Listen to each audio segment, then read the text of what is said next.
Beautiful Saturday afternoon on beautiful Glenelg. It's round 17 of the CMAX Premier League. The season coming to a pretty quick close. Finals just around the corner. And this, well, it's a potential finals matchup between the Glenelg Rebels returning to the postseason and the Port Adelaide Magpies looking to lock up a top 2 spot as soon as today.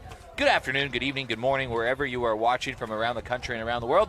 My name is Eric Ballner. I'm joined by 2 legends of the field. Look at that. You ask and you get graphic cards at the bottom. It's Pete Williams, Anthony Weatherstone. Pete, thanks for joining me. It's kind of interesting. You got the Glenelg Rebels here. Their lineup a little bit decimated in terms of injuries, some sickness, but still a pretty good squad out there, and it's a squad that just seems to be walking opponents off lately. That's right. They're limping their way to the finals. They're going to get to the finals, which is great to see, but they are literally limping their way there at the moment, and hopefully they get a few of them back. But they're definitely a team that has a lot of guts and glory, and they play right to the death. Weathers, this is a tricky one right now as a coach, and you are a 5-time winning premiership coach, because both these teams are in the finals. This game can help settle who finishes first, second, third, and fourth, but it's not going to be an elimination game. It's not a desperation game. How much do you show of your opponent? Great to see you again, Eric, and everybody. Excellent question. You try and not show very much at all, but you find in the end just that competitive nature as soon as you cross the line is that, the girls don't just want to go through the motions. They want to compete at the highest level. So there'll be some fact-finding going on out there for sure. I can assure you of that. Liz Engler is the starting pitcher for the Magpies. She will deliver a first pitch ball to Sydney Horton. 2 imports going at each other. In between batters here, we'll get a look at both the lineups and the defensive position. But right now, it's sort of that import battle, although Liz Engler is becoming more and more local every day with her partner moving over here. It's her second time back in South Australia. Some very established roots in South Australia now. Absolutely. I believe he's a CAPS medalist as well, and there's some friendly competition between the pair of them about strikeouts and ERAs. 2 high-level players, and Engler will scoop, fire, and there's one down, and that will give us an opportunity to take a look at our starting lineups of both Glenelg and Port Adelaide. Glenelg, of course, returning back to the finals. This is how defensively Port Adelaide stock up. Gemma Letton, the interesting one, coming back in the lineup. We'll talk about this in a second, Pete Williams. Zoe Thompson moving over to right field. That's sort of this shake-up there. We'll get a look at the Glenelg batting lineup in a minute as Bree McGee steps up. But you kind of like that. I mean, Zoe Thompson's been playing some center field. Gemma Letton coming in from the Riverland, so Thompson holds her spot in the lineup. She holds her number 2 spot in the lineup and just moves to right field. Yeah, absolutely. I said on Wednesday night, I thought I liked the idea of Zoe Thompson being up at 2, sitting in amongst the speed of Jess Golden at the top. The 2 of them chase each other around the diamond like hares, and she definitely deserved to keep her spot after her performance Wednesday night, a hit that basically changed the entire momentum of the game. So just slides over to right field with the return of Gemma Letton. I like what they've left. Engler going against Bree McGee, and she gets McGee to strike out, and that will give us an opportunity to take a look at the Glenelg starting lineup in terms of at least how they'll bat tonight. And again, it's sort of a shakeup. They had to get the lineup in at the last minute, see who was available. There's 3 significant injuries to this lineup, a few players. That's why you see names like Lucy Chappelle back in the lineup, and she's been performing well. 6-5 shot in the hole last week with an RBI that put him in front. So using all of her experience and getting the job done. So, yeah, you're right. They're limping to the line, but as Pete said before, they're a courageous team, and, they'll be fighting at the end. Sasha Penglaze in the batter's box right now. One thing that I would caution anyone to do is not rule out Glenelg. They have been the walk-off queens as of late. Had the big walk-off win versus Port Adelaide just a few weeks ago at the start of February, and then had another walk-off win on Friday night in the Hills. They've had a couple come-from-behind wins, including a great one about, 10 days ago now on a Wednesday night versus Seacombe. So this Glenelg team, as soon as you count them out, then they start to bounce right back. Yeah, 100%, Eric. Anytime you've got a team that has got Yo Grauer in the middle as your starter, and the reliever could be Jade Peterson, or Jade Peterson the starter and Yo Grauer as the reliever, that means you're not going to be facing. And now this is cracked to left field, so Sasha Penglaze will get aboard, and it's a base runner for that big power bat in the middle in Yo Grauer. Yeah, I mean, I'm just saying they can do both. Sasha's just got one off the end here on the C-Max replay, and it's just fallen over the top there, and just one bounce onto the grass out to Jess Maslin. Liz Engler has a esteemed career pitching in Germany. Originally American, still is American, but played college softball at the highest level in the United States. Well, the one thing we noticed on Wednesday night about watching her live against Seacombe was that Emily, the younger Emily, sort of tired halfway through the game, but she was still throwing rockets at 90 minutes. And Yo Grauer has worked her way into a favorable hitters count versus Engler. Glenelg will have to score a few today, knowing that defensive lineup probably isn't their normal shakeup. Well, the last time these two sides met, Yo Grauer was the winning run across the plate on the Courtney Shepherd walk-off shot. So obviously led them to their first ever premiership as the pitcher. Yeah, Yo Grauer came to Port Adelaide, and it took her a couple cracks, but eventually won that premiership, like you just said, with Port Adelaide. So she was the drought breaker there, and then was included in the Stars side, and they broke another lengthy drought, winning a national champion then. Then she's moved to Glenelg, and she'll roll this one up the middle, and it's bobbled a little bit from Brie Marcelino. Took a funny hop, and it's 2-on, but I was just about to say, she moves to Glenelg, and in her first year that she gets them back to the finals, where they haven't been in 6 or 7 years. Yeah, I mean, Coach Brinkworth's program's definitely been building over the years, but the additions of, Penglaze, Horton's been a good addition, but Yo Grauer's recruit of the year no matter how you look at it. Sophie Kinnear back with Glenelg. Has a couple runners in scoring position. All this generated right now with 2 outs.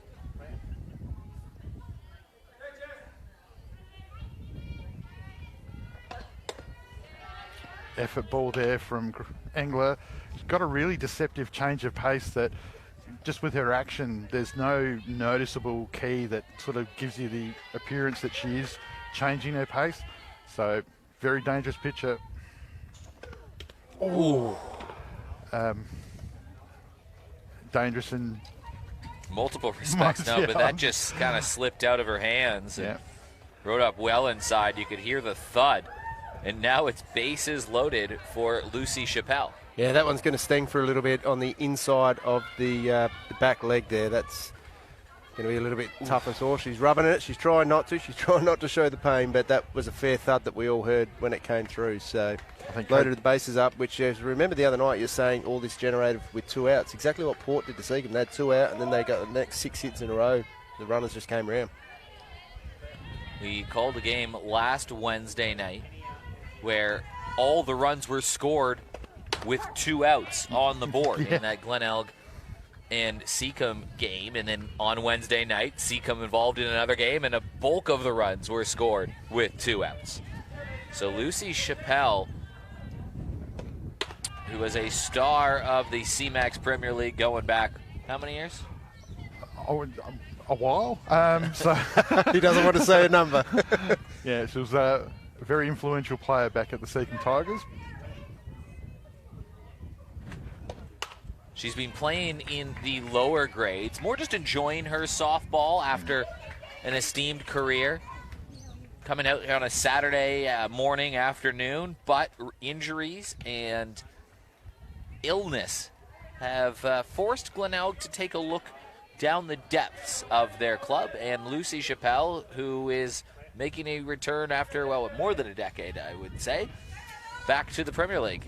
She had that crucial the crucial hit in a rally 10 days ago. Yeah, absolutely. I think the only person that felt that ball that hit Kinnear just before would be Coach Brinkworth, because that's she can't afford another injury, unfortunately. It's grounded. This will be a tricky play. It's a slow roller. Marcelino picks it up, had to make the play. And she does, and that will end the inning. I mean, just exceptional feat, exceptional athlete, but it's the release. If you watch here on the C-Max replay, it's the replay's in slow-mo, but I can assure you the throw's not.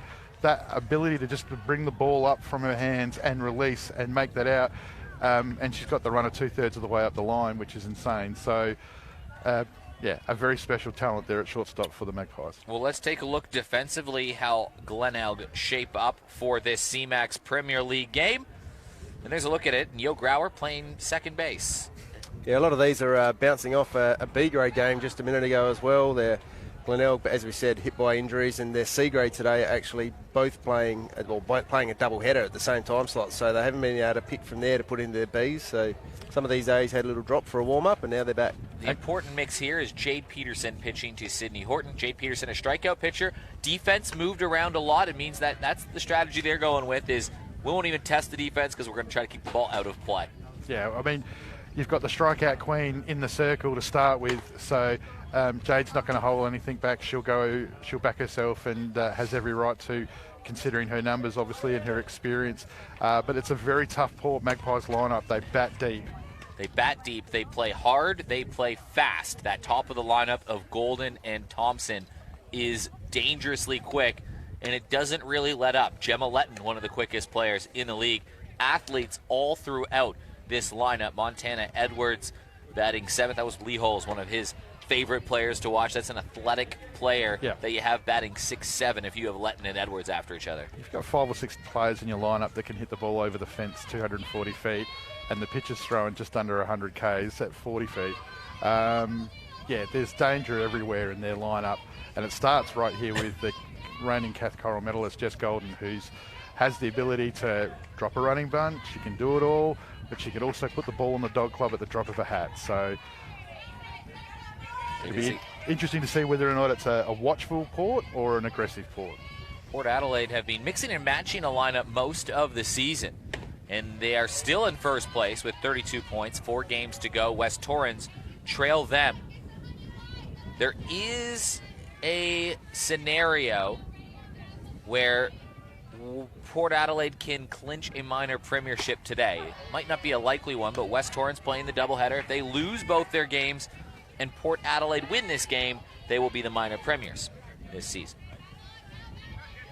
They've led for most of the season, so it would be deserved, but West Torrens coming hard.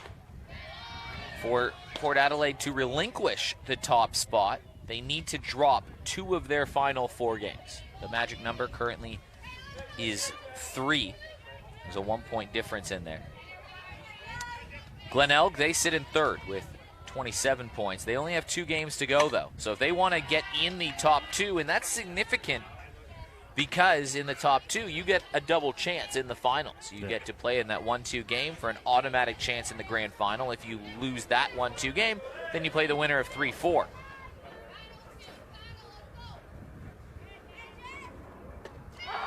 And Golden strikes out looking. That is a well-attacked at-bat from Jade Peterson. First 3 pitches, all balls, which was interesting. And then we get a foul off and then a strikeout on a change-up.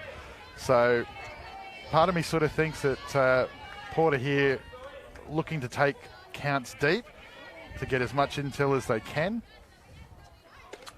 Well, Pete Williams, Zoe Thompson is a player that maybe a couple years ago wouldn't be a common name in the softball Premier League circles, thanks to C-Max, but this year she's emerged herself as one of the stars. Yeah, I think you'll probably find middle of last year or probably the start of last season, she was already starting to be used through the under 16 and under 18 state teams. She's got a pitching ability in her as well. She hasn't seen a lot of it at the A-grade level this year and hasn't had to because they've got a person by the name of Liz Engler who's thrown them like bullets down from the pitching middle or from the pitching circle. So she hasn't really had a crack in the pitching side of things this year in the A-grade, but she's definitely got a lot of speed for an outfielder. She gets around quick and her base speed is elite, and we saw that on Wednesday night. She was like a whippet. Port Adelaide have been a fun team to watch this year because they attack the game hard. And Jade Peterson attacks the strike zone hard, and it's 2 strikeouts to start the game. Yeah, I mean, you tend to expect that type of pitching performance from Jade Peterson. We've always talked about how hard, just with her stride and her ball rotation. Looking forward to this battle here. Marcelino tends to go early in the count. It is when that ball slips away, and there you go. Jay Peterson, a rare slip, puts Marcelino on base for Jess Maslin, who's got some power about her. Yeah, batting high 450s at the moment, Jess. 15, 20% of their RBIs, so a crucial part of their offense, and a superstar. Just named in the South Australian women's baseball team. When you get a pitcher like Jade Peterson who likes to attack the strike zone versus a team who likes to attack pitchers, it means probably two things are going to happen today, either hits or strikeouts. It's just check there, Anthony, if you got the stats. I reckon she was stranded on 99 after CFS Foundation round Jade was. That would mean to me that those two have just pushed her beyond the 100 now for the season. She was, yep. She's beyond that. So only her and Liz. Obviously Liz is in front, but both battling for the Lorraine Brown pitching medal, first time this year in the ASA. And Port Adelaide have also got a bunch of players in the lineup. Marcelino, Maslin again, Golden, all sort of pushing for the Mel McGee medal for the best hitter in the league. And those awards will be presented March 17th at the ASA presentation night, also celebrating 80 years of softball in Adelaide. And how are those awards determined, if you don't mind me asking, as Maslin gets ready? Pops one straight up in the air. It is... It got lost in the sun. It was going to be a tricky one for Horton. So we use in both of those awards, it's the same algorithm that determines the National Championships awards.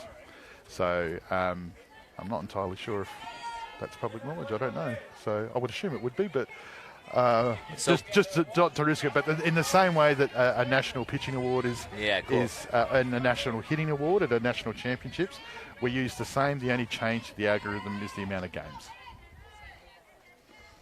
And so Belle White hitting 690 or whatever it is. Yeah, she's a good chance. She's around the mark. Yeah, but Marcelino's right on her hammer. Reagan Diaz is not too far behind. So it's a battle these last few games. Oh, absolutely, and the pitching one for sure. And look at that rocket shot down the line from Jess Maslin. It rattles all the way up against the wall. Marcelino's gonna score easily. And with 100 miles per hour off the bat, that cracked down the line and scored the first run. That's why she's batting in the 4th spot. That's why she has the reputation that she has. Just turns on a ball hard on the inside. Not much Shepherd could do about that. That's just your reflex. You're either going to get it or not. And great batting by Maslin. Sat in the count, so fouled off 4 pitches prior to that. So found her pitch. Not going to get easier here with Callahan.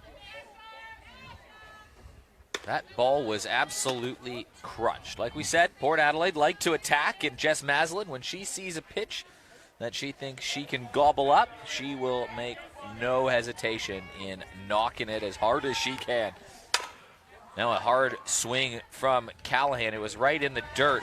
That'll end the first inning, but a Jess Maslin RBI double has Port Adelaide up 1-0. I can assure you that Sophie Kinnear is desperately happy that ball, even though it was hit dramatically hard, that she didn't have to push off too much more off that hit that she copped just in the last innings on the inside leg, and she was able to make a really good throw across the diamond. So good work by the Rebels to keep it to 1 with a runner at 2. So game on. Well, we talked about the standings earlier in the broadcast. If the season were to end today, which it doesn't, but it's getting close to the day that it ends, it would be Port Adelaide and West Torrens playing in the 1-2 game, and Glenelg at 3 playing Sturt at 4. Now, the complicated part for Glenelg, well, they've clinched a final spot. Sturt have 3 games in hand, so they have 3 more games to play. They have 5 remaining. Glenelg have 2 remaining, and Sturt are just a single point behind them in the standings. So Glenelg, if they have any hopes of finishing in the top 2, they must win today. Hope West Torrens drop a couple games or a game or 2. Basically, they need to win out, and West Torrens can win no more than 2 games. Which, considering their current form, is unlikely. But and then Sturt play Hills today in our Life Members game at 5. But a Glenelg loss coupled with a West Torrens win would effectively eliminate Glenelg from finishing in the top 2, although still in the finals. Sturt, their maximum points are still 36. So Sturt, if they win out, they will still have a chance. Do Sturt play West Torrens in the last few games? I think they do. Because if that is the case, if Sturt went out, they can still finish in the top 2 and would finish in the top 2. They would control their own destiny. Detective Weathers is on the case. All that to say is that the season ends in a couple weeks and there's still a few permeations to how this thing could finish. Oh, it's great to see the competition. You know, you might have settled your top 4, but the top 4 itself hasn't settled. And when you get towards the end of the season, you expect to know you've generally got a team that's sort of a runaway in top. We don't have that this year. We don't have really a lot between the top 4 teams, which is great to see. So their run home is Hills tonight, Walkerville Wednesday, then they've got a double header against Seacombe on the Saturday, and then they play Port Adelaide on the last Wednesday night. So Sturt do not control their own destiny, but they have 4 games against teams below them in the standings. And you were talking before, Eric, about the importance of 1, 2, 3, 4 and the double chance. The double chance is hugely important because unlike in baseball, our final series isn't dictated over a 3-game series where you're managing pitching rotations and it's a battle of attrition as much as it is power and skill. So softball, you need to be in the right headspace. You need to be 100% fit and ready to go on the day because that's the day. It's then and then. So, and I think that's why the Rebels at the moment are doing it tough because they're having to get to the finals, not playing many games this side of Christmas, obviously, so they haven't played as much, but they haven't got the Warriors to play at the moment anyway. So Port's run home is going to tune them up real nice considering they've been the league leaders all year. Jade Peterson up to bat after walk-up strikes out. And Engler delivers a first pitch strike. I promise that we're going to get a speed gun because I would love to know what speed Liz Engler throws in the first 15 minutes and the last 15 because they seem exactly the same. She is a sensational athlete and her pitching has just improved out of sight. She was a good pitcher when she came here 2 years ago. Now she's just elite. She is the strikeout leader, and she gets her strikeout competitor down swinging to start the inning off with 2 swings and misses. Good break on the ball, but that was just pure. She just beat her for speed there. Fastball low.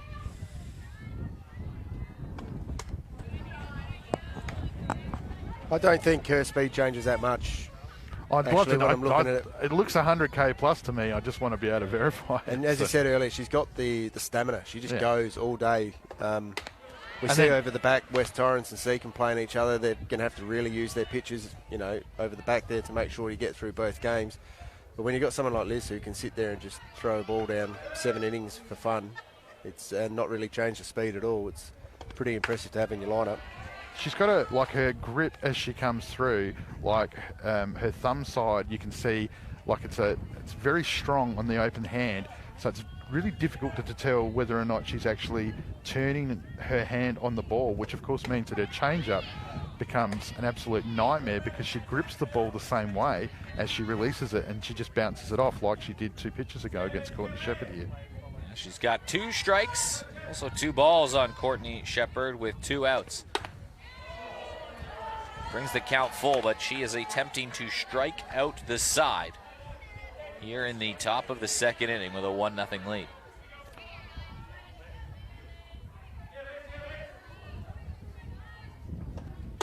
Three up, 3 down, 3 strikeouts in the inning for Liz Engler, who is grooving at West Beach. She looks up for it today in a big way. This is a great pitch too. In Courtney's defence, you can see that her right wrist is heavily bandaged. She's one of the Rebels that's not 100%. Here's a look at the side angle. You can just see that, just like it's a really big stride. She's a tall athlete. It must be intimidating having somebody throwing the ball that hard just coming at you like that. Well, with Port Adelaide at the top of the standings and so many weapons in this lineup, Coach Lucas just trying to figure out what his best formula is going into the finals at this point in the season. He's probably got, he's got a handful of players that could fit in that starting nine, and he's got to figure out which combination is going to get him the best and in which position. Well, in the past, when, like in my era, I suppose, I was lucky enough to have some of the best players in the league and watching them go about it, and they were always looking for just that little 1%, something that they hadn't seen before. They could take their at-bats in a different way, but obviously the focus was always to be competitive, to keep winning, and to just keep, trying to be the best version of yourself. But Gemma Letton coming in at 6 is dangerous. Letton back in the Premier League. On the Stars team a couple years ago, and really is an elite level athlete. Just under 300 this year, batting in the 2 spot for most of it. Fires one out to center field. Bree McGee has to range back, and she makes a play. She had to leap for it, and if she didn't scoop that in her glove, well, Gemma Letton would still be flying around the base paths.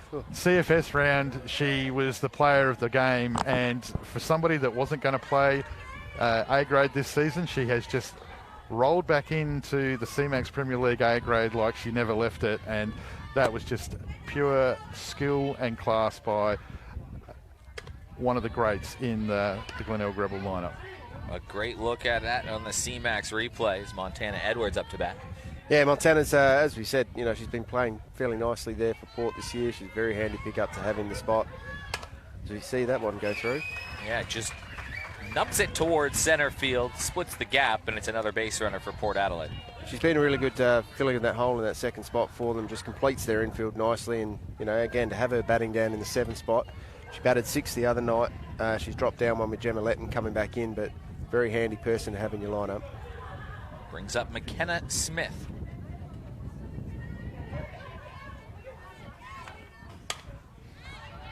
Fouled off towards the right side, and that's a tricky play to make if you're Sydney Horton. You're running towards the fence. You've got computer monitors on the other side. Your line of sight isn't quite there, and you have to fight the sun and just put your glove up and hope. Well, she nearly ran into the Bell White fence from the Nationals, so it's a tough piece of metal, and you don't want to run into it, so it's a great effort though. Now she's going to drop down the bunt. It just goes foul. You could see the spin on that. It was fighting to stay in. It just rolled out. And importantly, I think that's the second one now we've seen that's gone up. The catchers have had trouble with looking up into that sun in this game, so it's obviously in a nasty spot at the moment if you're looking up that way, but good efforts on both occasions though. Yeah, 3 o'clock on a West Beach Saturday, where those girls are all looking into it. Breeze is right to left on the TV, and it'll pick up throughout the afternoon, as it always does, as we get that afternoon sea breeze. Yeah, mornings down the beach in this part of the world are always quite still and pleasant, and as the day goes on, the intensity picks up, just like that rise ball from Jade Peterson. 2 down. Great pitch, Jade just turned up the heat there. 3 strikeouts on the day for Jade Peterson now. Just couldn't keep up with it. Engler takes the first pitch strike. Sydney Horton trying to keep the runner in check. Anthony, from a coaching point of view, would you expect at some stage, we discussed it on Wednesday night, whether the pitcher change comes in, do you expect that Glenelg will do it at some stage? Yeah, absolutely, 100%.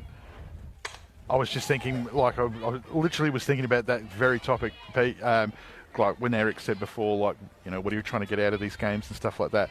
I would be surprised if Peterson goes through the lineup, to be honest, more than twice. I don't think she'll see the lineup 3 times. So I haven't seen Yo do any warm-up. Engler to center field. That drops in on the green, and it's 2 on and 2 out. Yeah, she was warming up before the game, Yo. Was pitching her way to Courtney Shepherd, who had the gear on in behind. So definitely was warming up. I just wondered how long you think they go through the lineup. Two would be tops. And the only reason I say two is that, obviously against a lineup like Port's, you're going to go through you're going to push through their line. So, the fifth might come a little bit quicker than you think as far as the game goes. So I reckon 2 innings for 2 times through the lineup for both would be about acceptable. I wouldn't want them being seen 3 times in a row. So, but you've got to remember the Rebels, they'll be doing their chart work here too. Horton will be taking some notes, and they'll be trying some things. There'll be pitches that'll be thrown one innings that won't be thrown the next innings. Jess Golden got some power under it and a mile in the air, but Lucy Chappelle moves over and makes the play. So Jade Peterson almost gets her to jam out to end the inning. Yeah, Lucy Chappelle, for those that young players at home watching, that's how you catch a fly ball in the sun. Glove out in front. Use it as the thing that actually guides the ball in there. Don't just use your non-glove hand and stuff like that. So great technique by Lucy Chappelle. But yeah, going on with that, I would imagine, it'd be, we're not going to throw a drop this innings, or we're not going to throw a change this innings. We're not going to throw a particular pitch to a batter. There'll be all these different types of things going on in the background. Or it might be, we're just going to throw these types of pitches so that they can go back and review and say, hey, listen, she struggled with this, or she hit that really well. So, there's stuff for Jade and Yo to gain out of what they're doing today, in the same way that Jess is doing the same with Liz, in the knowledge that because the Rebels are now a final side, they've got to take all that charting data. They can't just, get through it. The only difference between the two sides today is that Glenelg won't worry about the result. Port will want the points. Glenelg will want the info. And on their flip side, Port, we've got a pitcher, Liz Engler, who can go through, as we've said, 7 innings, 90 minutes strong the whole way through. If they got a lead up, would you consider dropping her off and bringing Zoe Thompson in for a bit of a role? Look, that's a really good question, Pete. It's a good angle too, because she's been their mainstay. She's thrown 90% of what they've done. To be bluntly honest, absolutely. But I would want because they're still in play to secure one, you'd still want to have a buffer for somebody like a Zoe or whoever it might be that comes in to relieve. You'd want them to have a little bit of room to play with. Grounded over towards the right side, and Smith steps on the bag, and Horton is sat down 1 down. Yeah, it'll be interesting to see how they play it out, both teams. As you said, both secured the top 4 spot, but top spot on the line for Port, and that top two spot you said before, Eric, on the line. So, do you want to secure things before start playing around, or do you just want to manage it now? I can assure you, back in the day, I would stress about that stuff the night before, and you would have 1,000 plans in your head, and you would get here on a Saturday, and about pitch 6 or 7 of the game, you'd realise that the game's got away from you and the plan's gone. What you want from it and what you get are always 2 different things. So you're damned if you do and you're damned if you don't. Absolutely. If you make a change and it goes wrong, you're to blame. Yeah. Oh, of course. That's your responsibility as a coach. So interesting take there as Callahan comes up throwing. So in McGee's first at bat, got beaten on the change, and then in the hitting part of the count, they've gone to the change again, except this time, second time round, McGee's actually been able to get some bat on it, even though she was out in front. So you can see some obvious match-up work going on at the moment with stuff like that. Sasha Penglaze has a big swing at the first pitch she sees and fouls it straight back. If you ask any of the players, they'll just tell you that none of what I've just said is happening. It's just they're just playing the ball that they see in front of them. The only people that are worrying about stuff like this is normally the coaches. So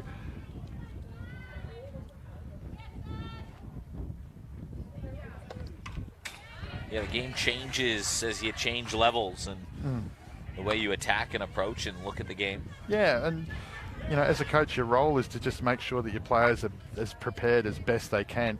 And, Coach Lucas has done an amazing job with Port Adelaide. I mean, you just look at their lineup. Well,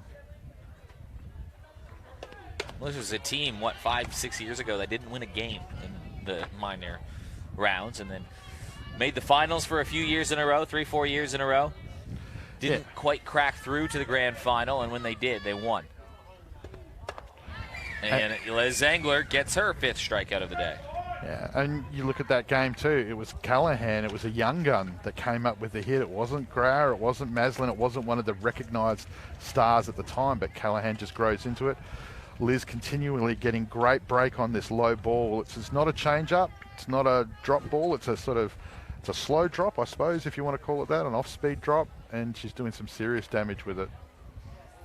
Well, it's the second time through the order coming up here for Port Adelaide. They've faced 10 batters, so Jess Golden has had 2 at-bats. She is 0 for 2 on the day. That one run that you see on the scoreboard was scored in the bottom of the first inning when Jess Maslin ripped a line drive down the left field line, rattled past the third basewoman and Courtney Shepard. Scored the run, and that is where things are at. Engler and Jade Peterson both have pitched well. And just over the back diamond, we've got the first of the doubleheader, Seacombe and West Torrens. They'll play the 3 o'clock and the 5 o'clock time slot back there. Currently in the bottom of the third, West Torrens lead 1-0. Importantly, Steph Trzynski pitching for West Torrens. 9 outs, obviously, through 3 innings. 8 of them struck out. 7 of them have been swinging. Oh, my goodness.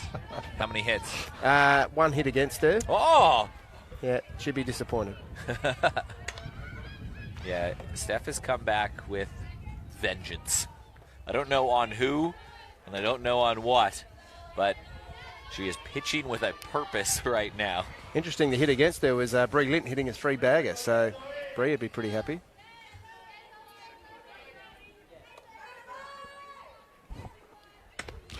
So this will be an interesting matchup here. So Zoe, obviously her second opportunity facing Jade, tried a running play and got beat on an up ball that time.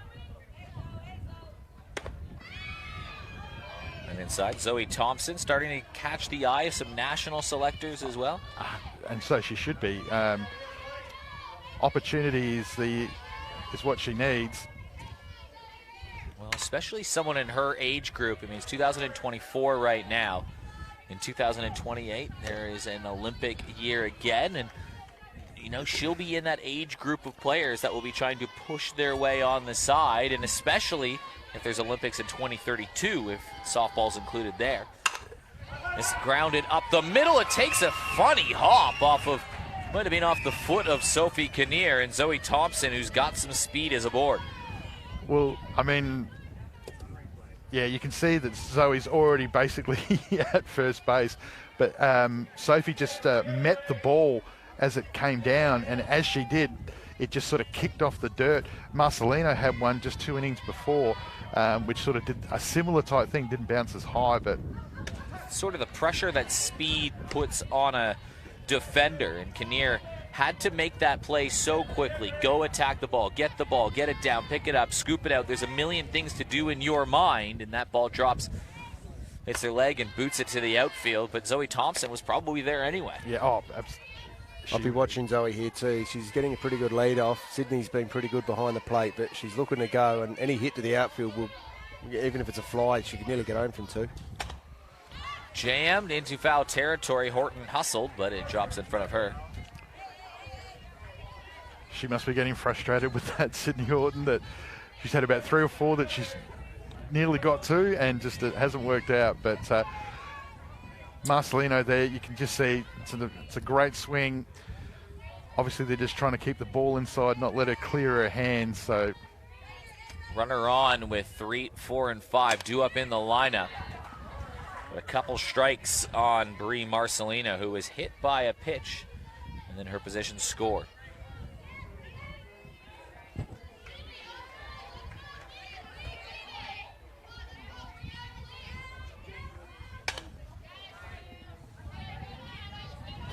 Another one there just fouled off over first base. Getting a lot of balls actually coming backwards here from Jade's pitching there. Port really attacking hard, but they must be just getting the top of the bat. We're getting lots going over the catcher and over the first baseline, so lots of fouls. Grounded over to third. What a trap. They couldn't get one. Courtney Shepard did a good job of getting down and trapping, but There was nobody on second base, even if she made that throw, and it's going to put runners on first and second. Great catch by Courtney Shepherd, like great recovery of the ball, and that's what happens when you've got the speed of Thompson. Even if she takes that ball, Thompson's already slid in, and that speed is what creates that pressure, which can sometimes create the error. Now Jess Maslin up to bat. Runners on first and second. Do you bunt here? Anybody knows me from the Linda Martin coaching school, you 100% bunt here, no matter who the batter is. Play to the situation, not to the player. Correct. And it will pay you back 8 times out of 10 or whatever the number is. But no, that was always drummed into me early as a coach, and it does always make sense. You give 5 and 6, and you've got Callahan and Letton to follow at 1 out with runners at 2 and 3. Pressure on the catcher for spilled ball. Now you say always, but score would dictate situation. If they were down, say, 3 runs right now in the bottom of the last, you don't want to give up that out. So maybe you need your best hitter, or the most powerful hitter at least, to keep swinging. Yeah, the flip side of that is, how have they gone that particular day? True. What's their stat versus that particular pitcher? You can see that Jess has tried to do it once, it hasn't worked, and now she's obviously behind in the count and now is hitting away. So, obviously there is some common sense to it a little bit, but this is bunt situation. Although now she's got 2 strikes. Sure, but the point you make is that it's the power hitter in the lineup, it's the cleanup, and she's the one. Also, when you remember in her first at bat, she's already drilled the ball once, so it's always tough to tell a power hitter to hit the ball 3 or 4 feet away from the plate. But sometimes doing that, when you got that runner on 3, it changes the pitcher's mindset, that psyche of, well, I can't throw anything in the dirt now. Does that change my low ball? Am I nervous about throwing the up ball because I don't want to tip the top of the glove and give away a free run? It's just creating those scenarios and situations.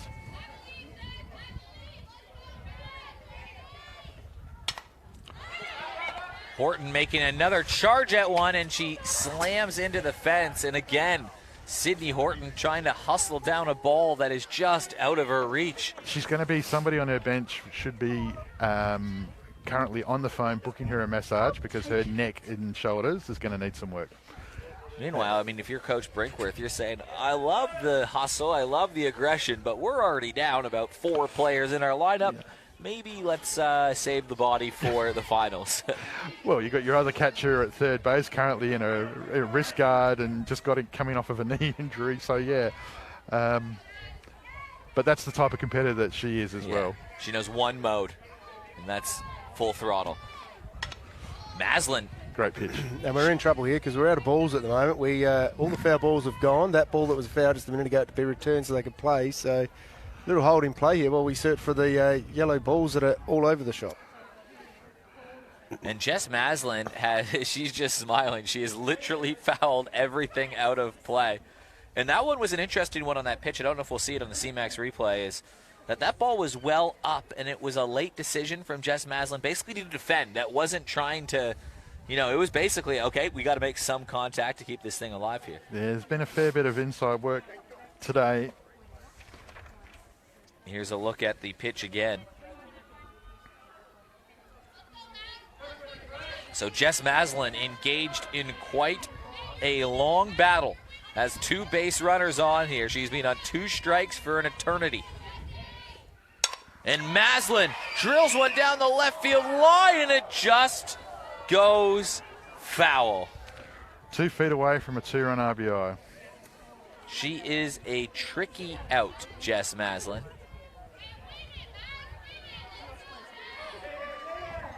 Just met that one ever so slightly in front. So we'll go again with Jess Maslin. Peterson just can't deliver that final strike-out blow to Maslin, who's already got the lone RBI today. And she will just take a pitch, and it's a ball. 23 foul balls so far in this game. We're not even through 3 innings. 23? How many pitches is this at bat? It's a long one, too. This is 9 she's had. This will be her 10th pitch. And may as well make it 11. So this will be an 11 pitch at bat for Jess Maslin. The one thing about Jade is that she is the master of manipulating speed. The same pitch can be thrown, but she can make them look exactly the same and be 10K different. And that 10K as a hitter, as you see here, Jess is fouling balls off on the right side, and she's fouling balls off on the left side. She's fouling balls off behind her. It is a battle against Jade when that's happening. So, pitch number 11 to Jess Maslin. And we're going to get a 12th. At least it went into the fence. That 25 foul balls now. And Jess Maslin smiling as well in the batter's box. At this point, she's just having fun. Jade would be thinking, come on. Pitch number 12. Let's do a dozen here in a great battle between two legends. It'll be grounded up the middle, and it takes a funny hop. It'll cost them and score a run. It'll be a second RBI for Jess Maslin, who just survives long enough to finally put a ball in play and cash in the second run of the game. Yeah, she's a superstar, Jess Maslin, and that was an awesome battle to watch. We're so lucky to be able to see that live down here at West Beach on beautiful Ghana land. It's Thompson already, as that ball's just hitting the green, she's already crossing the plate, which is insane. So Glenelg here, this is good change here as time goes. Just start running the clock, take a little bit of momentum out, and have a bit of a reset, give a chance to have a bit of a breather here. So because Callahan, Letton, and then of course you've got Edward Smith, Engler. It's a 1-9 lineup as far as that goes. You just have to focus on the out here for the Rebels. Callahan just needs to find some space on the green. You can see the left field. They tried the double steal as they threw the ball away. It will make it a 3-0 game. That pressure started with Maslin trying to swipe second. I was just about to say before that play happened that left field was actually defending the middle, which is Callahan. She hits the ball up the middle, and it was opening up a danger on that side, and ironically never got to say it. But anyway. Well, now Callahan gets to sort of free swing a little bit here. There's no outs. There's just a runner on third. A deep fly ball should score a run. And Peterson gets Callahan swinging, so sits down Charlize, one down. The 55th pitch for the game so far for Jade, so she's only 2.3 innings in and 55 pitches. I don't think we'll be seeing her definitely pitch a full game at that sort of numbers. No. I've been watching just over there, just seeing if she's done any different type of stretching at second or anything like that. But I can't imagine that Jade's going to hit the top of the line again. Smiling assassin Gemma Letton fouls one away.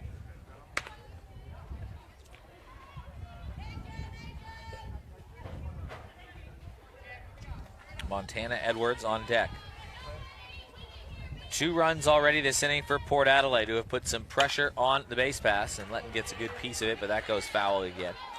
Just noticing that some of the ASA Life members are just starting to wander in. We've got Gerald Brown and currently talking to the Glenelg secretary, Liz McGee, whose daughter, obviously, Bree McGee, is out there at Centrefield. So getting ready for our ASA Life Members Day that begins at 4:30. Yeah, let's get into that at the end of this inning about what is going on around the ballpark, because it is a cool thing that's happening here.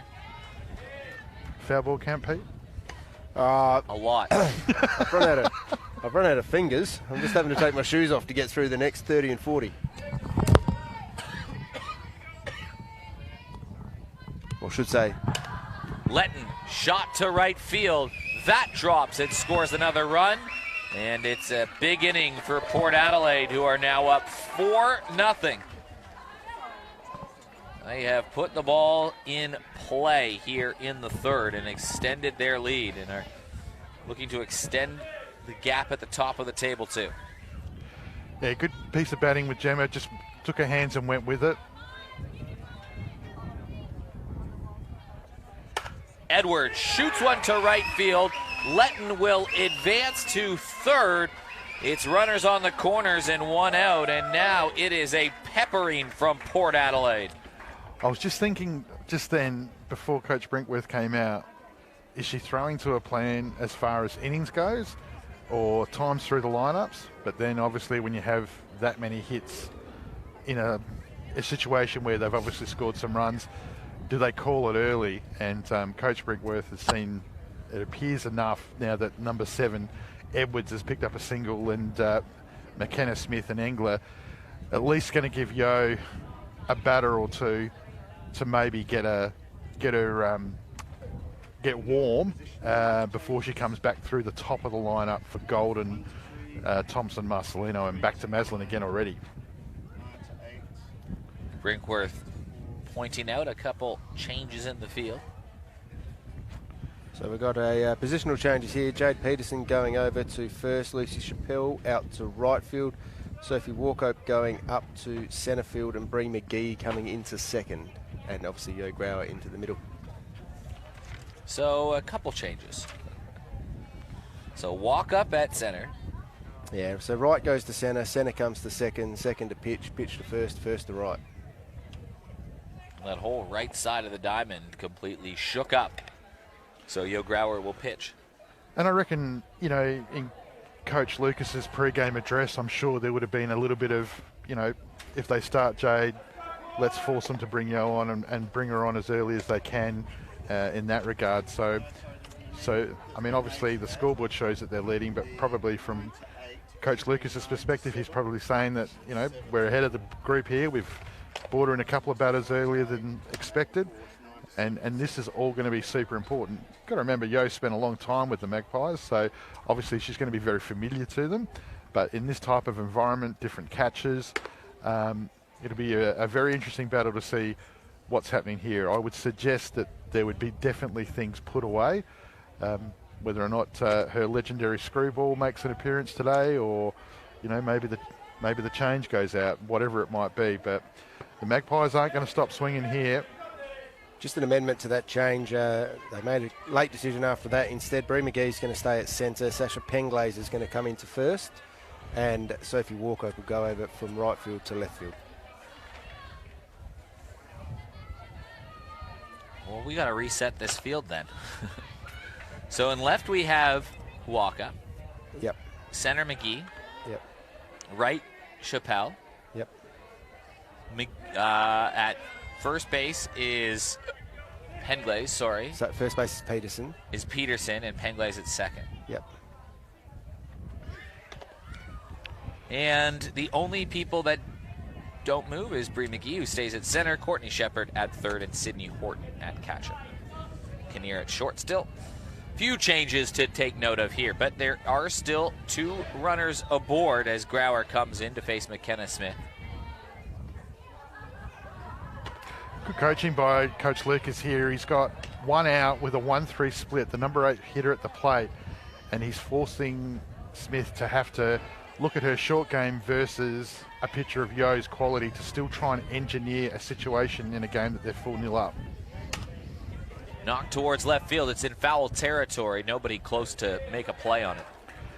Which gives him an opportunity to see, in a 1-3 split situation at 1 out, what is Glenelg's defensive setup plan, and taking plenty out of that. So Port Adelaide working just as hard as anybody here, getting plenty out of the game themselves. Swing and a miss, so Yo Grauer powers one through on the inside. Keeps 2 runners on, but 2 out. As Yo does. Just business as usual for her, but the power of Grauer. Engler's already picked up herself a hit today. She had 2 hits again on Wednesday night against the Tigers, where she was very impressive and a likely runner-up in the C-Max Player of the Night. She had a great performance, batting .300 for the regular season. Flared one towards right field, fighting the sun again is Chappelle. She makes the play, And Yo Grauer comes on, gets 2 outs with 2 runners on to get out of a sticky situation. We see here now, Yo probably a yard quicker than Jade, and we've seen the foul ball stop, and we've seen the fouls to the left side stop, and Port having to adjust to the speed. And so Lucy Chappelle goes out to right field thinking it's probably not going to come my way, and then the change of pitcher, and it follows me like a magnet. Well, Weathers, I don't know if we're going to get a shot of it on the camera, but to the little bit, if you're facing from center field looking to the pitcher to the right, there's a group of people sitting right behind home plate enjoying the day as well. But it's a special day down at the ballpark today. Yeah, obviously, thanks Eric for that. It's the 80th anniversary of Adelaide softball, but for us as the Adelaide Softball Association, badged for our first time this year, this is the Club Life Members Day. So what we've done is, on behalf of the Adelaide Softball Association, there you see Lindy Radigan, who's the obviously a Life Member Hall of Famer of Softball South Australia, Gerald Brown, her father. You've got Liz McGee there, as I just talked about, as from the sports perspective, Glenelg secretary and a life member of the Rebels, who's obviously the mother of Bree. And today there's going to be it's for the 5 o'clock game, and we're going to have some food and drinks there. There's about 75 members coming down from the clubs today, and just on behalf of the Adelaide Softball Association, Bar 66 and Red Stars Cafe, we're just wanting to acknowledge their contribution and achievements and what they do for their clubs and where they've got us to today. Yo Grauer leads things off. And Pete, someone in a leadership position here, I'm sure you love to see those kind of initiatives around the ballpark. Oh yeah, absolutely. Any opportunity to get around the people that have made the sport what it is today, some are still involved in the sport, some are just spectators these days, but they've all put in some sort of effort, whether it be through playing, coaching, being an official, being on a committee, being in an administrative role.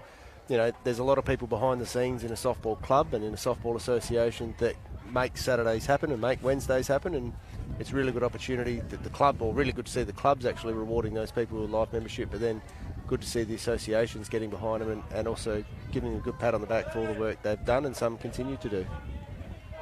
There's always something this year, it feels like, that sort of builds community, whether it be CFS round. That was great last week as Grauer towards center field, played by letting one down, but you had the CFS round, you had the Indigenous round just before that, Pride round coming next up. Week. Yeah, we've already started selling some of the merchandise there. So, I mean, yeah, the big thing for us today is just to say thank you to those and acknowledge the service of what they do for their clubs, as the two of you have just mentioned. And yeah, hopefully they have a good day and come back and see us a bit more regularly. That would be awesome. Strike thrown to Sophie Kinnear. Because obviously none of them I would think would be watching the broadcast at the moment, we can announce that we've got a little surprise for them in the club rooms a little bit later on. What time's that at if people want to get down to be part of the action in the evening games today? Because it's only 4 o'clock right now. There's still some time. That's right, yeah. So 5 o'clock is Sturt v Hills on Diamond 1, and obviously West Torrens Seacombe in the second part of the double header on Diamond 2. But we've got the VIP life members today. They'll be having some drinks and some food platters served to them very shortly. And then we've got a special barbecue starting around about 5:30. Towards the right side, it has been hobbling on the deck today. Montana Edwards probably wisely just decides to eat it after a bit of a misplay, but it's a base runner for Glenelg, who will try to make their move. You can see all the infielders today having to work extra hard because the ball is bouncy today. There's definitely a little bit of kick in it. Obviously the ground's hot. It's been a hot week, and so yeah, not much moisture in there, so having to work extra hard. And Sophie will be happy. She's had a couple one not go her way in the field as well, so to have one go her way when she's batting's a little bit of a lightning moment for you. Absolutely. Of course, last night they poured a lot of water into this ground after the open men's team training. It was all raked up neat and tidy, and then absolutely gave it a drenching, but that has just disappeared this morning with a fair bit of morning sun and a bit of breeze around. It dries out pretty quick, this ground. Well, I can share there was a 43 kilo black Labrador that was able to dig into this field last night with a bit of effort. It took some work. We see Chappelle cuts through a pitch. So the surprise we've got today is we've got some special messaging for the Life members. We're going to get them to gather in the club rooms in a little while, and we've got a message from the Softball Australia CEO, Sarah Lowe, and we've also got some special messages from each of the clubs with one of the Premier League stars, such as Belinda White, Gemma Cochran, Becky Havis, Jess Maslin, Erin Adams-McDonald, Chelsea Robertson. So, and we've also got a special message from the Aussie Spirit #1 lead pitcher.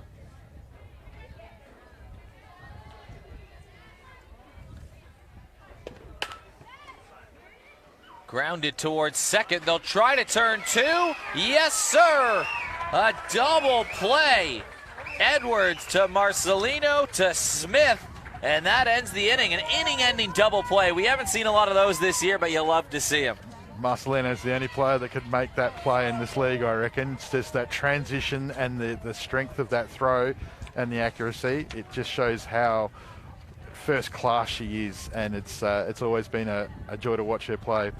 Great look at the CMAX replay. If you want to advance medical research and get paid for your time, log on to cmax.com.au today. I can just see my one of my volunteers there just starting to get ready, so I'm going to give another gift to the Spacequake community, and that's me getting off the commentary. So don't leave us. I'm going to have to go and let these guys, give them a bit of a hand, because we've got plenty to do. So thanks for your time today, fellas. Good to see you again, Eric, and enjoy the rest of the call. And yeah, come down for just a before little you bit go, later. Anthony, mate. Thank you to you and the work and the initiatives you and your Adelaide Softball Association committee come up with like this to reward the people who have been a big part of this sport in South Australia and in Adelaide for 80 years. Thank you to you and your committee. Thanks, Pete. Appreciate that. Have a good call, guys. So Weathers will depart us. He will be, building community he's off to do right now. So Pete Williams and I, Balnar still on the call as we start things off with Jess Golden, the leadoff hitter. She's 0 for 2 today, sort of a rare day, Pete, where she doesn't have a hit yet. Yeah, very quiet game for her. You know, as you said, 0 for 2 with the bat, but not really had anything from behind the plate they have to do, and it's been fairly quiet of her achievements, so I'm expecting something out of this. She doesn't generally go a game with not much.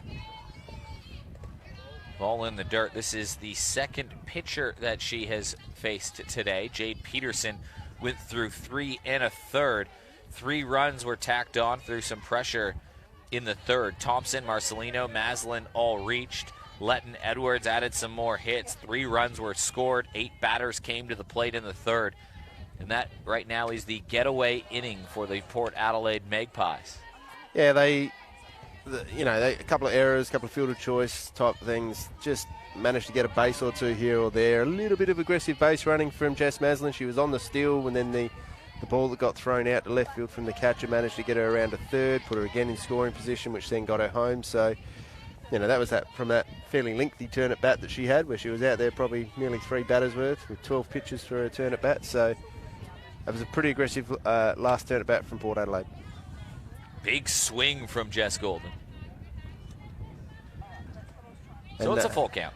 Over the back, we're now into the top of the 5th, so we've just ticked over the hour mark in both games. Top of the 5th out the back, and West Torrens have the lead 3-0. So going along nicely at the moment. West Torrens at the moment, Seacom with only the 1 hit still to Bree Lynn.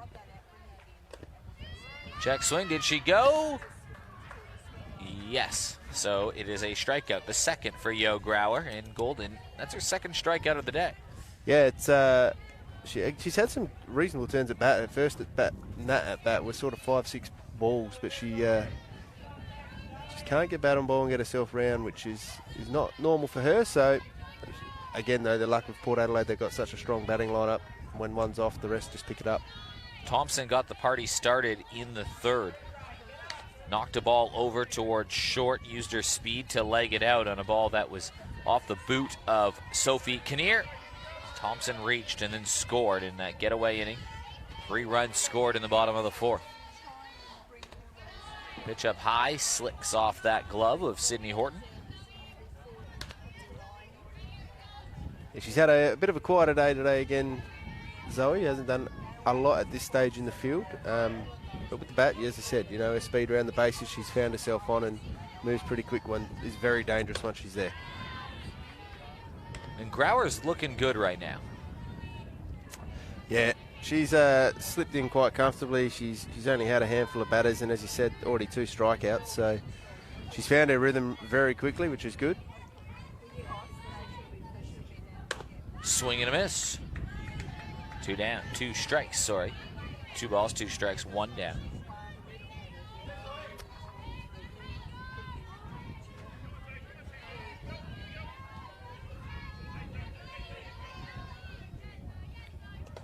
Ball in the dirt, so battling it here. Grauer spent a few seasons at Port Adelaide. Made that big move to Glenelg just before the season started. And it's a walk, and it's a dangerous batter to walk for Zoe Thompson because she's got some speed. Yeah, she does, and as you saw last time, she got on the base and then just motored round. So she's someone, once she gets to any sort of hit to the outfield, is her getting home for sure, whether it be a fly or on the ground. Marcelino has reached twice. She was hit by a pitch with 2 outs in the first, and now she knocks it in the air. It's sort of that awkward spot, and Bree McGee charges on 2 down. Yeah, you see there, Zoe Thompson, if we see here on the C-Max replay, got a long lead off, and then she had to just wait to see if it was in the gap. She sat halfway between, not sure if it was going to land in. As soon as the ball was caught, she was back and having to backtrack to first base. So that's a good out there for Glenelg. Last time we saw Jess Maslin was a 12-pitch at-bat. Most of them foul balls, and this is 1 pitch in the air. It's a 1-pitch at-bat, but Maslin is on with a hit for the 3rd time today. Yeah, that one there, just watched, it went up. I think Jade Peterson thought it was going a bit further. Then you had Sasha Penglace at second, as we see here. They ended up, all 3 of them, the pitcher came over Yo Grau, ended up a bit of a triangle. Just interesting, it spun a fairway back towards first. I wonder if they'd let that go, if it had made its way far enough, I'm not sure. But Zoe Thompson with the speed gets 2 bases. Yeah, would that have gone foul? Yeah, I think it would. Jade wasn't that far in off the line when she's fielded it, and it still came up pretty high. So I don't know how much more spin or roll it had on it. But well, that would have been interesting, because if you let that one go foul, yeah, it would have been an interesting play defensively and offensively with the base runners too. I suppose the risk you've got though with Zoe Thompson's speed is she'll probably just keep going home because there were 2 outs, so she was just going to keep running, and if it didn't get over the line, they score a run. So at least you hold her up. Swing and a miss.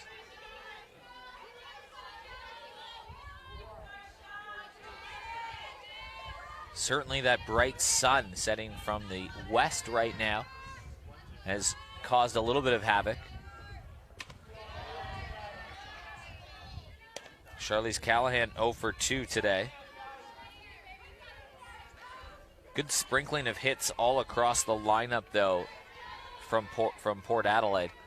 Even when their stars like Golden and Callahan are held hitless, they find ways to generate runs. And there is a strikeout to end the inning. So Yo Grauer strands a pair. No, just hold up a sec. I think the plate umpire's called a foul ball here. And now they're having a chat about it because Glenelg thinks it just came in as a bump ball down into the glove. Don't know if we'll get a C-Max replay.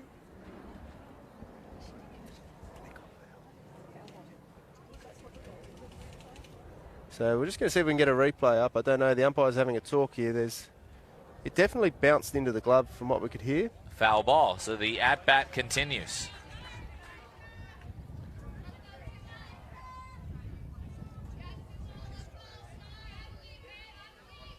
So Ian Gray just explaining there to the catcher that it was a foul ball down into the ground, then into the glove. You just saw that on the C-Max replay. Well, the at-bat continues. It's jammed, and it takes a funny hop and scores a run. So they thought they were out of the inning. Instead, another run added to the tally. And the dirt's doing some funny things today out there, Pete Williams. It is, and it's Sophie Kinnear again, unfortunately, over there. The ball just spun backwards off her. She's charged at the ball, as you would with 2 out. And it's just spun itself back and got out of reach of her, which has unfortunately meant that Charlize has found herself up at first for Sophie, but good for Port Adelaide. They get that run over. Gemma Letton.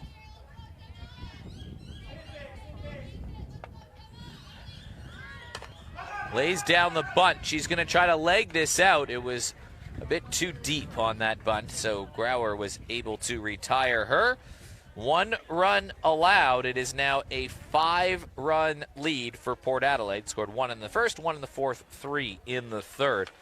And the pitching has been pretty solid from Liz Engler on the other side. It has been 1, 2, 3, 4, 5, 6, 7, 8, 9, 10, 11, 12 sat down in order since the bases were loaded in the first inning. Of course, there was a double play in there, and they did reach on an error, but Engler has been near perfect since the bottom of the first inning. Oh, she's been phenomenal, as you said. You know, they've still got 3 batters that have only seen her once, so we haven't even got through twice, whereas you look at Port Adelaide, they've now starting to roll through their 3rd times at bat. So she's just rolling them over, and as Anthony said earlier, she doesn't lose speed. She just keeps going. So this will be the 7, 8, and 9 in the lineup here to start the top of the 5th. These are 90-minute tied games, no new innings after 85, so we're 15 minutes away from not having a new inning. We should be able to get 6 in today, unless there's a mercy rule that comes into play, which we are starting to get in that equation. I've just heard Ian Gray say that Nat Brinkworth, going past him, has advised that there will be some Glenelg changes in this inning. As we can already see, Bron Sawyer steps up on deck, so she'll take the position of Jade Peterson, I'd imagine, over at first. Or at least come in for a bat. Walk up, almost a defensive swing, but right to Callahan, who makes that look easy. Chuck that in the post-game highlight reel, because Charlize Callahan made a nice one here. Yeah, that was good. As you said, it was very much a defensive sort of, as we see here on the CMAX replay, she didn't really swing at it. She just threw the bat around the corner, and Charlize Callahan charged it, got the ball really good, and threw it over nicely. So gives McKenna Smith her 6th put out of the match over there, and Charlize Callahan her 2nd assist.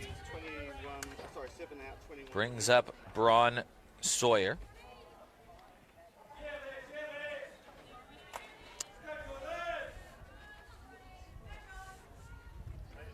Courtney Shepard will follow. See teams in the left field starting to warm up to get on ready for the next game, which starts in about 50 minutes. Yeah, we've got the Hills and Sturt taking on each other in the late game, and of course another backup game over on Diamond 2. West Torrens and Seacombe will have another go at each other back there. Sturt hoping they can move up the standings. Swing and a miss on Bron Sawyer. Engler has just been so good. 5 strikeouts. Only the 1 base runner allowed since 2 outs in the first inning when it was bases loaded. This pops straight up in the air. Marcelino calls everybody off. 2 down. Yeah, good loud call there, as we see on the CMAX replay. Goes up. Charlize Callahan thought it could have been hers, but called out very loudly. We could hear the call from here behind the catcher from Brianna Marcelino saying, mine, leave. So, a very, very good call.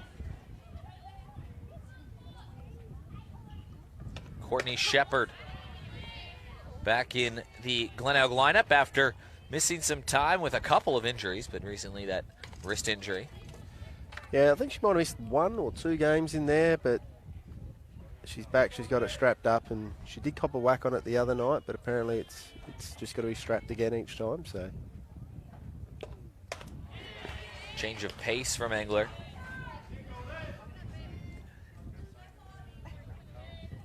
So 2 strikes on Shepard.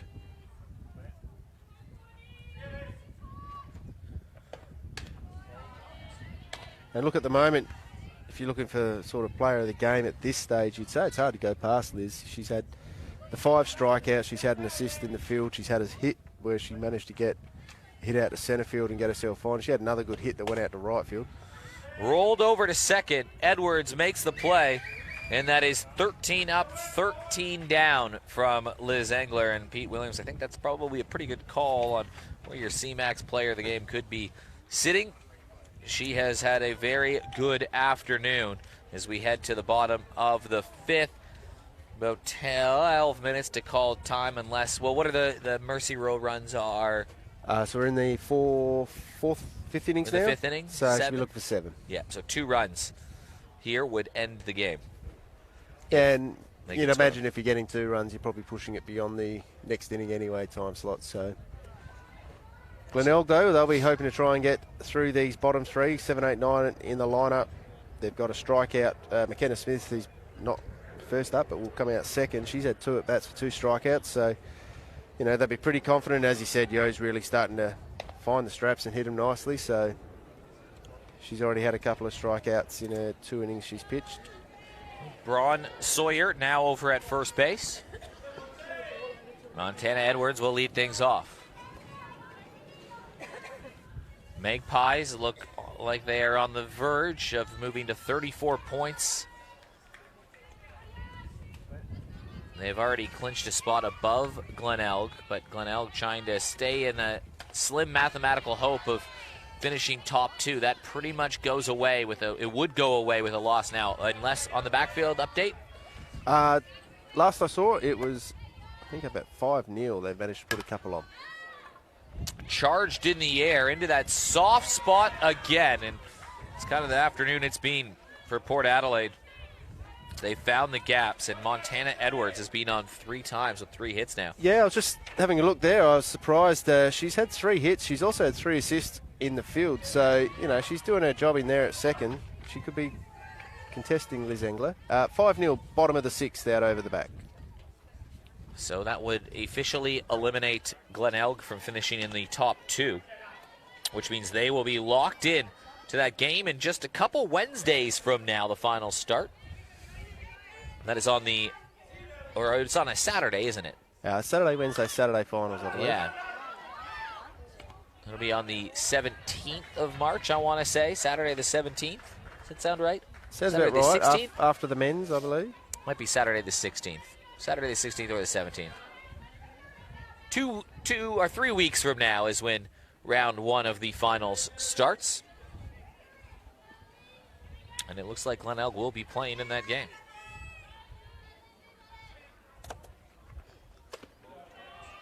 Of course, the men's championships upcoming as well. Yeah, we're going to see some pretty handy players come through here. Obviously, number 1 in the world at the moment, world champions. We've got some incredible pitchers. We've even heard that there may be a team or 2 that have picked up a couple of international pitchers who are coming over to just really strengthen the battery lineups for every team. And look, there's not really a down spot in any of those games. Most of the teams that are coming have got some power in them. So if you're in and around Adelaide during that week, not starting Tuesday week, come on down. There'll be 6 days of action down here. The first game of the day will be 12:30 from Tuesday, Wednesday, Thursday, Friday. And the last game at night at 8 o'clock. And then on Saturday we start at 10 in the morning through to 8 o'clock. And then the finals on Sunday. Be a big week. It will be a big week, and plenty of opportunities for people to get down here, volunteer. If you volunteer, you get in for the day for nothing. So as long as you come out and volunteer for a couple of hours, do a scoreboard, do some diamond work, help out in the canteen, any opportunity like that. If you want to come down, if you work after hours, after work, come on down. Liz Engler shoots one off to the right field side. There's always things happening. There'll be 6 games a day through Tuesday to Friday. There'll be 1 in the first time slot. There'll be both diamonds in the second and third time slot. And then we come back to just diamond 1 for the final one. So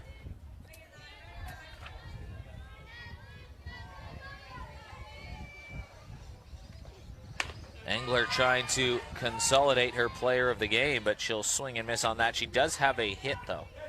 Yeah, she's got the hit out to centre field, which was nice. That's her first strikeout for herself, being struck out, but she's done the flip side when she's been in the middle as well. Jess Golden up to bat. Then it will likely be Glenelg's last chance to try to scurry something together. They have not looked like they have been threatening at all since the first inning when they had bases loaded and nobody out. And even then, that was on an infield hit, a hit by pitch. It wasn't even like it was tremendous pressure at the time.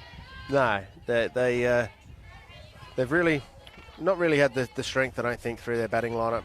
And the ones who are, they're probably stronger batters, haven't been able to connect today. And that comes down a lot to those injuries and the illnesses that they've got. They're just really not the momentum you want travelling into a final series, but probably on the flip side, they're lucky that they played so many games in the first half of the season while they had a fit and healthy list.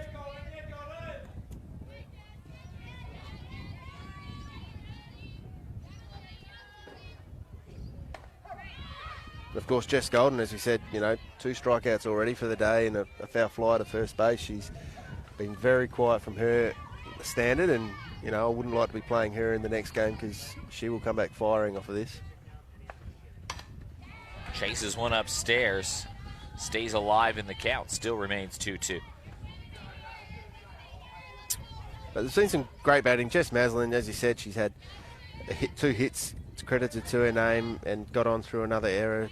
She's been good. Gemma Letton hit that nice one out to right field before. Montana Edwards 3 for 3 with the bat. Liz Anglia in the middle has been pitching well. She's had a good hit out to centre field. Zoe Thompson got on base twice from her 3 turns at bat. And Brie Marcelino got on twice from her 3 turns at bat. And then when you flip it over and look the other way, it doesn't look great reading. Sasha Penley's got herself on. Yo Grouse got herself on. Sophie Kinnear got herself on in that first innings. And it looked good, but then it fell apart. Well, a strikeout or a foul tip will end the inning, and Jess Golden 0 for 4 on the day with 3 punchies. And they'll turn it over. This will be Glenelg's last chance, and you're absolutely right. Just a couple hits allowed from that woman, Liz Angler, who comes back in the circle. Also had the hit by pitch, but since 2 outs, just Sophie Kinnear reaching on an error in the 4th inning, and then was promptly retired in an inning-ending double play. So it has just been lights-out stuff. Yeah, right? I think from what I've seen, they've only credited 1 hit against her so far, and that was that one in the first to Sasha Penglace. All the others after that have been basically an error or a fielder's choice. So she's doing a mighty job in the middle, and I expect her to come out. And as you said, she's got the top of the lineup from Glenelg. Their chance to turn around and see what they can do now. Well, this likely will be the conclusion. Game will probably stop based on where we're at in time if Glenelg don't score 5 runs. There's 4 minutes here. They might not even. They might send Port Adelaide out to bat, but they also might not. Yeah, I don't think there'll be a turn at bat, I don't reckon, unless Glenelg can manage to jump him and get 5 runs on the board now, then I think the bats will be packed away for the day. It'll be the top of the lineup, and it starts with Sydney Horton. Look how relaxed Liz Angler is.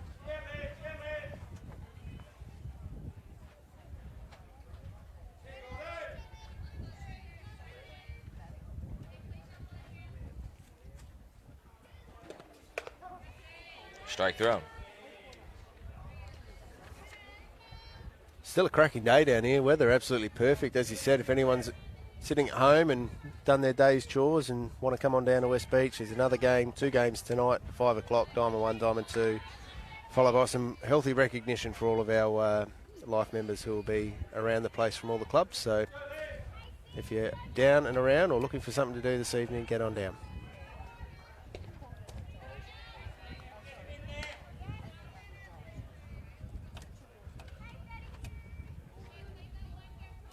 Of course, with every game, we've got 3 umpires out there. So Ian Gray on plate, Kevin Tenebring first, and Nikki Wong over at third. So thank you to them for their efforts in this game. They've gone pretty well unnoticed, which has been nice.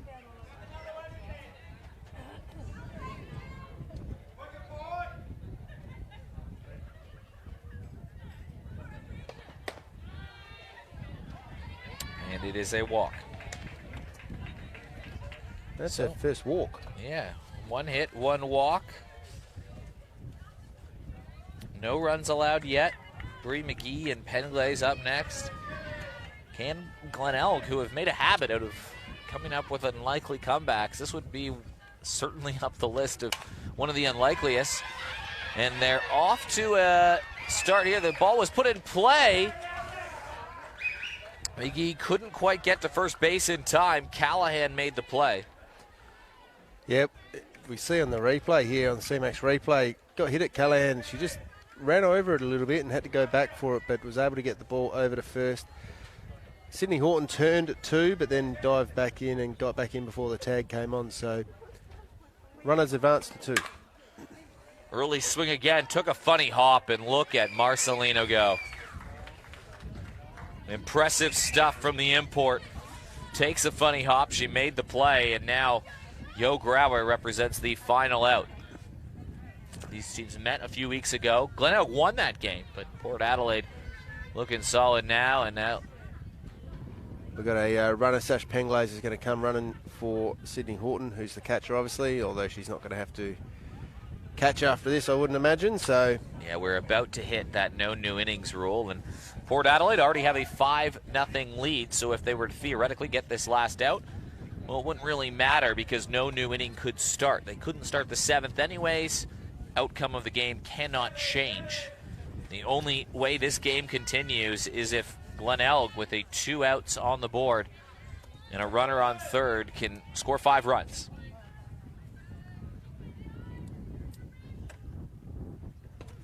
And Grauer goes swinging. First pitch. It's been a theme this inning. And almost had the distance to clear the fence. It was foul anyways. yeah, I think that was a lovely hit. Just unfortunately just tailed off with the wind as well, but it's a very long hit and a very good, powerful hit. She means business, and as you said, it's a bit of a theme with them to come out swinging. So sticking to their tactics, which is good.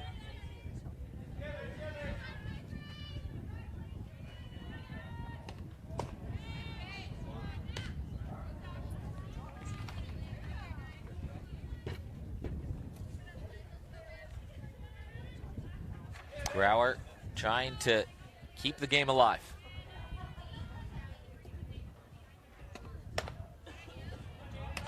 Engler trying to finish it. Hasn't had a lot of strikeouts. She got off to a big start. She struck out the side in the second and only 1 since then. Yeah, player of the game, I'm going to give to Montana Edwards over at second. She's had her 3 hits from her 3 at-bats, and she's fielded over there nicely with 3 assists and been involved in a lot of the play, which has been very good. And I think she was involved in that. Well, she was. She was the lead play on the double before as well. So, well, Engler, just the 1 hit though. Make it 2, and that drops in and scores a run. It breaks up the shutout, and it gets by Jess Maslin and allows Grauer to have a think about 3. She won't hustle that out. She'll stay at 2. It's an RBI double for Yo Grauer and puts Glenelg on the scoreboard. yeah, lovely piece of the ball here. Kevin Tannerine goes over and has a little smile with her, but got it out nicely. Charged it hard was Jess Maslin trying to hold it, but it got past her. Gemma Letton scooped up in behind, picked it up, and Yo Grauer stands up on 2, pretty happy. 1 for the stat sheet for Yo Grauer. Now Sophie Kinnear. And it's good. I mean, you know, Glenelg's battling away here. It's good for them to get a run on the board at least in this game. And it's not been blowouts. It's not been like they've been blown off the park. They've really only just said that 1 inning where Port Adelaide did the damage. And it was the same on Wednesday night for Seacombe. They were 1 innings. They got 4 or 5 runs and just made the game go out of Seacombe's reach. So they're a team that you can't let up against them at any time. They'll always come at you. Ladder leaders for a reason. Grounded over towards second. Edwards makes another play in the field, fitting that she finishes it off. And that will wrap up the game. We've got the signal from the umpire. Port Adelaide win it 5-1. They are now 5 points clear of West Torrens, although West Torrens has won on the backfield. So they remain 3 points clear of West Torrens with 3 games to go. They are just a couple wins away from securing the minor premiership. Yeah, look, they're an almighty team, Port Adelaide. They've been very strong now for a couple of seasons. West Torrens over the back, obviously very strong as well and coming good at the back end of the year. But it's a big battle between those two, and Sturda just chipping at their heels in behind. So good conclusion to the finals coming up, and look forward to whatever other games we've got for the rest of the season. That will wrap things up for us here on Diamond 1. The Port Adelaide Magpies will leave you with the highlights as they go out here. They won this game 5-1. There was that shot there, though, that Jess Maslin kind of powered things off in the first. They ended up scoring 3 runs in the second, but any final thoughts from you, Pete? Oh, look, just a team performance again from Port Adelaide. As we said at the start of the game, they got 9 on the diamond, that no one really lets them down in the field or with the bat. And it's exactly what happened today. Jess Golden was off, didn't really have a cracking game as she normally does and was very quiet, but the rest of the team came good. So if they all power at the same time, they're a phenomenal team. Well, we'll leave you with some of the highlights as Port Adelaide continue their towering stature at the top of the table. I'm Eric Ballnar. Thanks to Anthony Weatherstone for joining us. Pete Williams, thanks as well. Thanks to our entire Spacequake Sports crew for producing this one. Thanks, producer Brandon. We will catch you on Wednesday. I'll see you. We'll this next broadcast here on Spacequake Sports. So we'll see you then.